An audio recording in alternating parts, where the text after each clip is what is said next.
Just for Today, the poem Just for Today. Just for Today. If you want to reflect on that for a minute while I find it.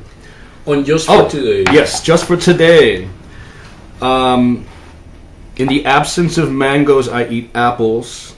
I devour the juices with the crisp sensuality of Adam, but just for today. The expression, in the absence of mangoes, I eat apples. Mm-hmm. Just that. Can you talk a little bit about that? Oh, yes. It's very interesting because I think that one of the issues that immigrants go through is process of assimilation.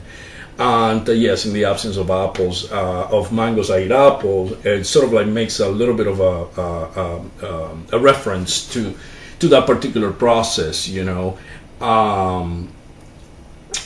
I don't find mangoes all the time, which were my favorite, fruit when I was. I think still they are. Me too. Me too.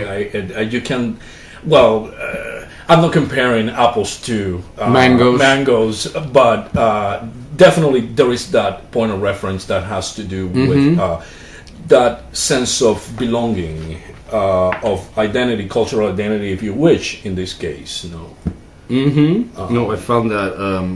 I enjoyed that line a lot. Then also later you say, not to forget, I tame the garden and plant the sweet, sweet, forever sweet mangoes from back home.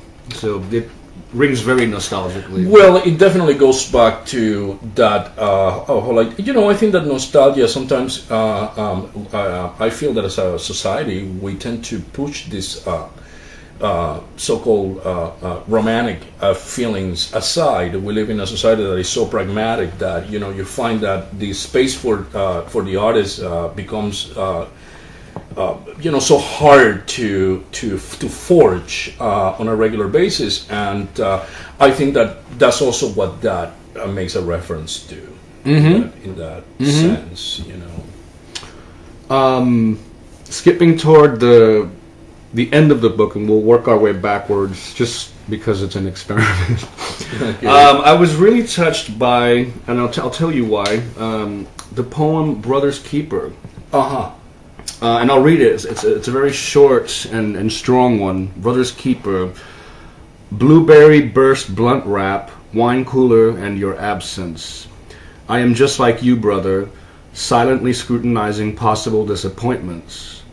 No, man, I don't need this afternoon with you to remind me of the color of insanity. There's a very haunting, almost doomed. There's something very daunting and heavy about that, and it almost. And I wanted to ask you in relation to the notion of being single in bar scenes and in the gay subculture. It's almost that sense of deja vu that I experienced, so many times in those nights, of thunder, excess, as I say, in one of the poems in the book. But it does have to do with that, that infatuation. But that is gonna. I came out in New York. I mean, that's one of the things too. Oh, okay. So I did have a lot of experiences with men at the time from all walks of life, But one thing that I found is that I was definitely looking for something that they were not really ready to give me, and it had to do with love. But I was also experimenting with my sexuality, my coming out, with the body, with all that. So, but I think that in that particular poem, the point of reference is to, you meet one and they all kind of like look alike, because what you're looking for is not really what any of them is going to give you. Yes. So I think that that's basically the reference in that. But there seems to be an awareness. There seems to be an awareness, like in the last stanza. No, man, I don't need this afternoon with you to remind me of the color of insanity. So it's jumping off the merry-go-round. So absolutely. Yeah. And also, you have to understand that this, a lot of the poems in this book came out during a time when I was doing a lot of personal experiments with the city life, So there was definitely the drug scene in the clubs, in the big clubs, and and the type of also people that attracted, which were primarily anybody who was around our age group now. So we were in our late teens or early 20s. So that's a little bit of I would say the biography, behind the biographical aspect behind the poem. Did you find the gay scene as a whole very welcoming at all times as a gay Latino man? No. But I think it's the same everywhere. I think it's very cliquish. One of the things that I have to say about the gay community in general, I completely felt uncomfortable with. But I've always been a bird of my own kind. So I always have problems fitting in anyway to begin with. And I think that was one of the problems that I also had in Cuba. That's the reason why then I decided at some point to never go back.